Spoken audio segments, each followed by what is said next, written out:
இந்த ஐபிஎல் டோர்னமெண்ட்ல தங்களது கடைசி லீக் ஆட்டமா நரேந்திர மோடி ஸ்டேடியம் அகமதாபாத்ல குஜராத் மற்றும் சிஎஸ்கே அணிகள் மோதிய போட்டியில குஜராத் அணி அடிச்ச 229 ரன்களை சேசிங் பண்ண முடியாம 140 ரன்களுக்கே ஆல் அவுட் ஆகி 89 ரன்கள் வித்தியாசத்துல சிஎஸ்கே அணி தோல்வியை சந்திச்சிருக்கு. இந்த போட்டியானது சிஎஸ்கேவுக்கு பிளே ஆஃபுக்கு தகுதி பெற வேண்டிய முக்கியமான போட்டியா மட்டுமல்லாம நெட் ரன் ரேட்டை அதிகப்படுத்த வண்ணம் விளையாடி வெற்றி பெற வேண்டிய போட்டியா இருந்துச்சு. ஆனா டோர்னமெண்டையாவது வெற்றியோட முடிக்கணும் அப்படின்னு கூட சிஎஸ்கே அணி இந்த போட்டியில வெற்றி பெற்று காட்டல. குறிப்பா அந்த சீசன்ல சிஎஸ்கே அணியோட கதை என்ன அப்படின்னு சிம்பிளா சொல்லணும்னா, இந்த டோர்னமெண்ட்டை ஹேட்ரிக் தோல்வியோட ஆரம்பிச்சாங்க. தற்போது ஹேட்ரிக் தோல்வியோட முடிச்சிருக்காங்க. இருந்தாலும் பிளேயர்களுக்கு காயம் ஏற்பட்டது சிஎஸ்கேவுக்கு இந்த சீசன்ல பின்னடைவை ஏற்படுத்தி இருக்கு அப்படின்னு தான் சொல்லணும். இந்த நிலைமையில இந்த குஜராத்துக்கு எதிரான போட்டியின் தோல்விக்கு பிறகு தொடரை விட்டு வெளியேறியது குறித்து பேசியுள்ள ருத்ராஜ் கெய்க்வாட், இந்த டோர்னமெண்டோட ஆரம்பமே எங்களுக்கு கடினமா தான் இருந்துச்சு. அதன்படி நாங்க தொடர்ந்து 3 போட்டியில தோல்வியை சந்திச்சோம். ஆனா அதுக்கப்புறம் அடுத்தடுத்த போட்டியில வெற்றி பெற்று ஒரு மொமெண்டத்தை கண்டுபிடிச்சோம். எனவே டீம் செட் ஆயிருச்சு. இந்த பிளேயர்கள் இந்த ஸ்பாட்ல நல்லா விளையாடுவாங்க அப்படின்னு தான் தோணுச்சு. அதன்படி எல்லாமே இனிமேல் நல்லா போகும் அப்படின்னு தான் நினைச்சோம். ஆனா அதுக்கப்புறம் அடுத்தடுத்து எங்க டீமோட முக்கியமான பிளேயர்களுக்கு காயம் ஏற்பட்டு வெளியேறினாங்க. இது எங்களுக்கு பின்னடைவா அமைஞ்சது. குறிப்பா ஜாமி ஓட்டனுக்கு காயம் ஏற்பட்டு வெளியேறினது எங்க டீமோட சரியான பிளேயிங் லெவனை தேர்வு செய்வதில் சிக்கலை ஏற்படுத்திருச்சு.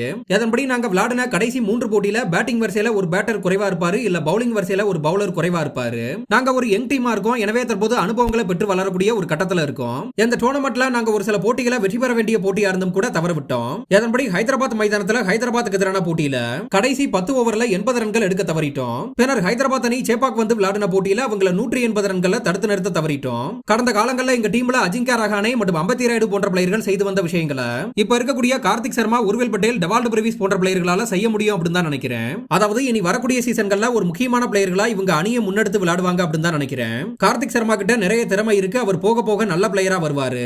உர்வில் பட்டேல் இப்பதான் ஒரு முழு சீசன்ல அணியோட இருந்து விளையாடி இருக்காரு. எனவே இதன் மூலமா அவருக்கு நல்ல அனுபவம் கிடைச்சிருக்கும். எனவே நாங்க அடுத்த வருஷம் பலமான கம்பேக் கொடுப்போம் அப்படின்னு ருத்ராஜ் கெய்க்வாட் தெரிவிச்சிருக்காரு. குறிப்பா எம்எஸ் தோனி அடுத்த ஆண்டு ஐபிஎல்லும் கூட விளையாடுவாரா அப்படின்னு ருத்ராஜ் கிட்ட கேள்வியானது கேட்கப்பட, அத அடுத்த வருஷம் நீங்க தெரிஞ்சுப்பீங்க. ஏன் எனக்கே கூட அடுத்த வருஷம் தான் தெரிய வரும். இந்த சீசன்ல தோனி விளையாடாதது கண்டிப்பா எங்களுக்கு ஒரு பெரிய இழப்பு அப்படின்னு தான் சொல்லணும். ஏன்னா தோனி களத்துக்கு வந்தாருன்னா அது எதிரணிக்கு ஒருவித பயத்தை ஏற்படுத்தும். டெத் ஓவர்ல களமிறங்கி சும்மா கிரீஸ்ல மட்டும் நின்னாலே போட்டியோட மொமெண்டத்தை அவரால மாத்த முடியும். எனவே தோனி மாதிரி ஒரு பிளேயரை இந்த சீசன்ல நாங்க ரொம்பவே தவற விட்டோம். அடுத்த சீசன் எப்படி இருக்க போகுது அப்படின்னு யாருக்கும் தெரியாது. இருந்தாலும் இந்த சீசன்ல எங்க டீமுக்கு கிடைச்ச பிளேயர்கள் மற்றும் எங்க பிளேயர்கள் பெற்ற அனுபவத்தை நினைச்சு சந்தோஷப்படுறேன் அப்படின்னு ருத்ராஜ் கெய்க்வாட் தெரிவிச்சிருக்காரு.